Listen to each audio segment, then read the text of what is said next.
Hello everyone, welcome to Vandana terrace garden. दोस्तों, आज की वीडियो में मैं आपसे बहुत ही सुंदर और तेज़ खुशबू वाले फूल की कुछ बातें शेयर करूंगी। बहुत से लोगों की ये शिकायत होती है कि हमारा पौधा नर्सरी से जब हम घर लाते हैं तो वो मर जाता है कुछ दिनों के बाद, या फिर उसकी कलियां खिलने से पहले ही गिर जाती हैं। तो इन सभी प्रॉब्लम को मैं इस वीडियो में शेयर करूँगी और इस वीडियो के अंत में उस प्लांट की मैं रिपोर्टिंग भी दिखाऊंगी। तो दोस्तों, इस वीडियो में आप पूरी तरह से बने रहिएगा, बीच में स्किप मत करिएगा। और मेरे चैनल पे जो नए भाई बहन हैं वो मुझे सब्सक्राइब करना बिल्कुल भी ना भूलें। तो मुझे सब्सक्राइब ज़रूर करें दोस्तों, क्योंकि जब आप सब्सक्राइब करेंगे तभी आप बहुत ही अच्छी इन्फॉर्मेटिव वीडियो देख पाएंगे।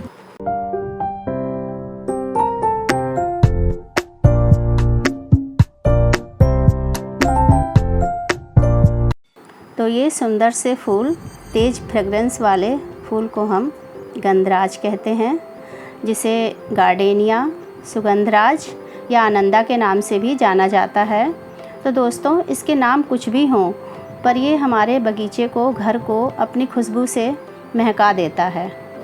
और इसके फूल बहुत ही बड़े साइज़ के होते हैं। ये तो मेरा देसी वाला प्लांट है, और हाइब्रिड वाला प्लांट मैं आपको आगे चल के दिखाऊंगी, उसकी रिपोर्टिंग भी दिखाऊंगी। देसी वाले प्लांट की केयर तो ज़्यादा नहीं करनी पड़ती है, पर हाइब्रिड वाले प्लांट की हमें केयर थोड़ी ज़्यादा करनी पड़ती है। नए बिगनर के लिए ये प्लांट थोड़ा सा टफ़ है, पर अगर अब एक बार आप इस प्लांट को समझ लेते हैं कि वो कौन सा एनवायरनमेंट चाहता है और कौन से देश से बिलोंग करता है, तो इसको लगाने में आपको बहुत ही आसानी होगी।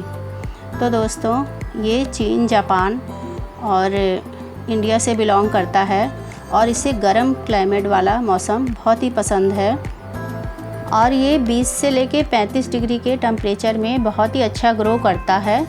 इसे ना तो बहुत ज़्यादा गर्म मौसम पसंद है और ना ही बहुत ज़्यादा ठंड। तो हमें इसे गर्मी से भी बचाना है। 5 से 6 घंटे की धूप इसके लिए पर्याप्त है। और 12 बजे के बाद वाली जो धूप होती है वो बहुत हार्ड होती है, उस धूप से हमें इस प्लांट को बचाना है। सुबह की धूप इसके लिए बहुत ही अच्छी है। 5-6 घंटे धूप में ये बहुत ही अच्छा ग्रो करेगा और बहुत ही अच्छे फूल देगा। और बहुत तेज़ सर्दियों में जब पाला पड़ता है, उस समय आप इसको पाले से बचाएं और इसे ऐसी जगह रखें जहाँ पर पाले का प्रभाव ना पड़े, वरना इसके पत्ते जल जाते हैं। तो हमें सर्दी में और गर्मी में दोनों ही स्थिति में इसका बहुत ही अच्छे से ख्याल रखना है। तो ये बहुत ही भर भर के फूल देता रहता है। और दोस्तों, बहुत से लोगों की ये शिकायत होती है कि हमारा प्लांट कलियां गिरा देता है। तो दोस्तों, कलियां गिरने का 2 ही कारण होता है। जब आप प्लांट नर्सरी से लेकर के आते हैं और आप उसे तुरंत ही रिपोर्ट कर देते हैं, तो वो प्लांट स्ट्रेस में चला जाता है और अपनी कलियां गिरा देता है, क्योंकि ये बहुत ही डेलिकेट प्लांट है और बहुत ही जल्दी स्ट्रेस में आ जाता है। और दूसरा कारण ये है कि जब आप इसकी जगह चेंज करते हैं इसकी ग्रोइंग पीरियड में, तो जब इसका ग्रोइंग पीरियड हो तब आप इसकी जगह ना चेंज करें और उसे अब एक ही जगह पे रहने दें। और गंधराज के प्लांट को पानी बहुत ही पसंद है, तो इसकी जैसे ही मिट्टी सूखे आप तुरंत इसमें वैसे ही पानी दे दें, ज़्यादा देर तक मिट्टी सूखने ना दें, और इसमें ऐसे ही नमी बराबर बनी रहे। तो ऐसी मिट्टी बनाएं जिसमें पानी तो बिल्कुल भी खड़ा ना हो, पर मिट्टी में नमी बराबर बनी रहे। तो ऐसी मिट्टी आगे चल के मैं बताऊंगी आपको कि कैसे बनानी है। और ये एसिडिक लवर प्लांट है, तो इसकी मिट्टी का pH 6 से 6.5 के लगभग होना चाहिए। उसमें ये प्लांट बहुत ही अच्छा ग्रो करता है और बहुत ही सुंदर फूल देता है। इसे फर्टिलाइज करने के लिए आप वर्मी कंपोस्ट या काऊ डंग का यूज करें। वर्मी कंपोस्ट एसिडिक होता है, जिससे इसकी मिट्टी एसिडिक हो जाती है। इसे पोटेशियम, मैग्नीशियम, कैल्शियम, फास्फोरस वाली खाद बहुत ही पसंद है। तो इसे साल में 2 बार आप फर्टिलाइज करें और बीच बीच में लिक्विड फर्टिलाइज़र भी देते रहें। मेरा ये प्लांट 2 साल से मेरे गार्डन में है और बहुत ही सुंदर फूल दे रहा है। तो दोस्तों, जब इसकी पत्तियाँ हल्के हरे रंग की हो जाती हैं तो समझ लीजिएगा कि इसमें माइक्रोन्यूट्रेंट की कमी है। तो जब आप माइक्रोन्यूट्रेंट पूरा कर देंगे तो ऐसे ही सुंदर सुंदर फूल आते रहेंगे और इसकी पत्तियाँ भी ऐसे ही ग्रीन और हरी रहेंगी। और माइक्रोन्यूट्रेंट बाज़ार में आराम से मिल जाता है। माइक्रोन्यूट्रेंट का मतलब ये होता है कि हमारे पौधों में सभी प्रकार के पोषक तत्वों का मौजूद होना। तो जब सारे पोषक तत्व होंगे तो पौधा आराम से अपने आप ही सुंदर सुंदर फूल देगा। तो फ्रेंड्स देखिए कितने सुंदर फूल हैं और ये अपनी सुंदरता के साथ खुशबू भी बिखेरता रहता है। और यही एक ऐसा फूल है जो सूखने के बाद भी खुशबू देता रहता है। तो इस प्लांट की रिपोर्टिंग कैसे करनी है और इसकी मिट्टी कैसे बनानी है वो मैं आपको बताती हूँ।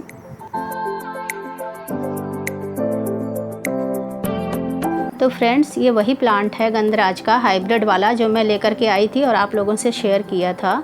तो आज मैं इसको लगा करके दिखाऊंगी। जो ये लाल मिट्टी में लगा हुआ है तो इसकी मिट्टी भी हटाऊंगी और आपको लगा करके दिखाती हूँ। वैसे अभी मुझे इसे लगाना तो नहीं था क्योंकि गर्मी बहुत है और हमारी दिल्ली में अभी तक बारिश नहीं हुई है, पर ले लेते हैं रिस्क, कोई बात नहीं। आप लोगों को भी पता लग जाएगा कि लाल मिट्टी से पौधे हटा करके कैसे लगाना है। तो दोस्तों देखिए इसमें कलियां भी आ रखी हैं और मेरे लगाने के बाद, मिट्टी हटाने के बाद ये पौधा डोरमेंसी में जाएगा और इसे शॉक भी लगेगा तो ये अपनी कलियां भी गिरा सकता है। और अगर इसका हम ध्यान रखेंगे और इसे वैसा ही एनवायरनमेंट देंगे तो हो सकता हो ये अपनी कलियां ना भी गिराए। तो देखते हैं क्या होता है। चलिए मैं इसे निकालती हूँ। तो दोस्तों देखिए रूट्स तो इसमें बहुत ही अच्छी फैल रखी हैं। तो दोस्तों ये लाल मिट्टी जो होती है ये हमारे पौधे के लिए बिल्कुल भी अच्छी नहीं होती है। इससे हमारे पौधों की ग्रोथ उतनी अच्छी नहीं होती है जितनी कि हमारी नॉर्मल मिट्टी में होती है। तो इसकी मिट्टी को हटाने के लिए देखिए बहुत ही सावधानी से हटाएं। बहुत ही चिकनी मिट्टी होती है ये और जब इसका पानी सूख जाता है तो एकदम ये पत्थर की तरह हो जाती है। तो इसलिए इस मिट्टी को हटाना बहुत ही ज़रूरी है और बहुत ही सफाई से और सावधानी से इसको हटाना है कि हमारी रूट बिल्कुल भी ना टूटे। तो बस इसको ऐसे ही कर लेंगे। तो इसे मैंने पानी डाल दिया था पहले मिट्टी में, जिससे ये थोड़ी गीली हो चुकी है। अब इसे फिर से हम इसमें पानी में डिप कर देंगे क्योंकि ये ऐसे तो निकल नहीं रही है। जब हम इसे पानी में डालेंगे तभी इसकी मिट्टी ये हटेगी। तो बस इसको धीरे धीरे ऐसे ही हिलाते रहना है जिससे इसकी सारी मिट्टी निकल जाए। तो ऐसे ही हिला लें तो सारी मिट्टी आराम से निकल जाएगी। तो इस प्लांट को लगाने के लिए मिट्टी इस तरह से बनाएं। देखिए ये गार्डन की मिट्टी है जिसे हमें 2 हिस्से लेने हैं। तो दो हिस्सा हम गार्डन की मिट्टी लेंगे और उसी मिट्टी का एक हिस्सा ये राइस खस है जो धान के छिलके होते हैं और ये कोकोपीट है। तो एक एक हिस्सा ये लेते जाना है हमें। और ये नीम की सूखी डंडियां हैं तो इसे भी ले लेंगे जिससे ड्रेनेज अच्छा हो जाएगा। और ये बर्मी कंपोस्ट है, आप चाहें तो काऊ डंग भी ले सकते हैं। और इसमें हम मिलाएंगे ये बोन मील है जो कैल्शियम की कमी और फास्फोरस की कमी पूरी कर देगा। तो इन सबको मिला लेंगे। हमें 2 हिस्सा गार्डन के लेना है और बाकी एक एक हिस्से। और इसमें थोड़ा सा ये नीम की पत्तियों का पाउडर है जो मैंने घर में ही बनाया है और ये माइक्रोन्यूट्रेंट है। तो हम ये भी मिलाएंगे। ये अंदाज से आपको ले लेना है। तो देख लीजिए आप किस हिसाब से मैंने लिया है। मैंने 14 इंच के गमले में लगाना था तो मैंने इस हिसाब से ले लिया है। तो बस इसको मिक्स कर देंगे और इससे हमारी मिट्टी बहुत ही अच्छी बनेगी। नीम की पत्तियों से हमारी मिट्टी में कोई कीड़े और वो नहीं लगेंगे, तो बहुत ही अच्छी मिट्टी रहेगी। तो इस तरह से इसको सबको मिक्स कर देना है हमें। और ड्रेनेज सिस्टम इसका बहुत ही अच्छा रहेगा। राइस खस और कोकोपीट से हमारी मिट्टी में बराबर मॉइस्चर बना रहेगा। तो इसको ऐसी ही मिट्टी चाहिए जिसमें पानी खड़ा ना हो और मॉइस्चर बराबर बना रहे। तो ये सभी चीज़ों को हम अच्छे से मिक्स कर लेंगे और उसके बाद मैं आपको इसको लगा करके दिखाती हूँ कि इसको कैसे लगाना है। तो देखिए मैंने ये पूरा मिक्स कर लिया है पूरा अच्छे से। और ये पॉट मैंने 14 इंच का पॉट लिया है जिसमें मैंने थोड़ा नीचे ये मिट्टी डाल ली है। अब आपको ये प्लांट 10-15 मिनट के लिए मैंने पानी में इसको डाला था। तो देखिए मैं तो सोच रही थी कि ये एक ही प्लांट है, पर ये तो 2 प्लांट दिख रहे हैं। तो कोई नहीं, इनको मैं अलग कर देती हूँ और इनको देखती हूँ अगर आराम से निकल जाएंगे तो मैं इन्हें अलग अलग करके 2 करके लगा दूँगी। और अगर नहीं निकलेंगे तो फिर मैं इन दोनों को एक ही में लगा दूँगी, क्योंकि ज़्यादा अगर मैं ज़ोर ज़बरदस्ती करूँगी इनके साथ में तो इनकी रूट डैमेज हो जाएगी। तो इसलिए मुझे बहुत ही आराम से और सावधानी से करना है। दोनों बहुत ही बुरी तरह से उलझी हुई हैं, जैसे बाल के गुच्छे होते हैं ना, वैसे ही उलझी हुई हैं। तो इसको मैं देखती हूँ आराम से, अगर निकल जाएंगे तो मैं निकाल दूँगी। और मैंने तो सोचा था कि ये एक ही प्लांट है, पर ये तो 2 प्लांट निकल आए, और अगर आराम से निकल जाएंगे तो मेरे 2 प्लांट तैयार हो जाएंगे। और इसमें एक बीमारी होती है जिसमें रूट्स में गांठें सी बन जाती हैं, तो वैसा तो इसमें कुछ नहीं दिख रहा है, बिल्कुल फ्रेश है रूट, पौधा बहुत ही अच्छी हालत में है। और देखिए बस ऐसे ही धीरे धीरे से सुलझा लेना है, जिससे रूट बिल्कुल भी ना टूटे। इस बात का बिल्कुल ध्यान रखना है, चाहे देर कितनी भी लग जाए, पर आराम आराम से इसको आप सुलझाएँ। और अगर नहीं सुलझता है तो कोई बात नहीं, मैं इसको दोनों को एक में ही लगा दूंगी। और अगर आराम से सुलझ जाएगा, थोड़ा सा टाइम लगेगा, पर मैं निकाल करके फिर आपको दिखाती हूँ। अगर सुलझ जाता है तो मैं अलग अलग कर लेती हूँ, तो मैं दिखाती हूँ फिर आपको इसको आराम से सुलझा करके। तो फ्रेंड्स देखिए, मैंने इसे सुलझा लिया था आराम से, दोनों प्लांट आराम से अलग हो गए थे, और अब मैंने इनको अलग अलग पॉट में लगा दिया है। ये मेरा 12 इंच का है और ये मेरा 14 इंच का है। तो दोस्तों देखिए अभी कितने खुश लग रहे हैं ये प्लांट।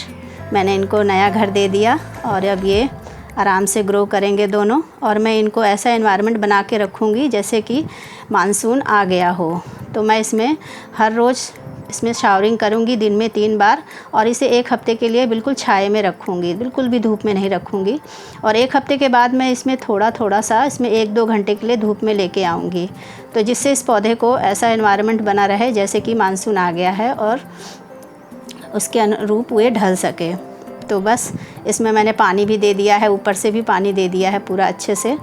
तो पूरा पानी देखिए इस तरह से नीचे से निकल जाना चाहिए। आपको पहली बार पानी इस तरह से देना है, और दोबारा पानी आप तभी देंगे जब इसकी मिट्टी सूखे। तो बस इसको छाए में मैं रख दूँगी और इसमें फव्वारे करती रहूँगी दिन में 3 बार। तो फ्रेंड्स आपने देखा कि मैंने लाल मिट्टी से हटा करके इसे नई मिट्टी में कैसे लगाया।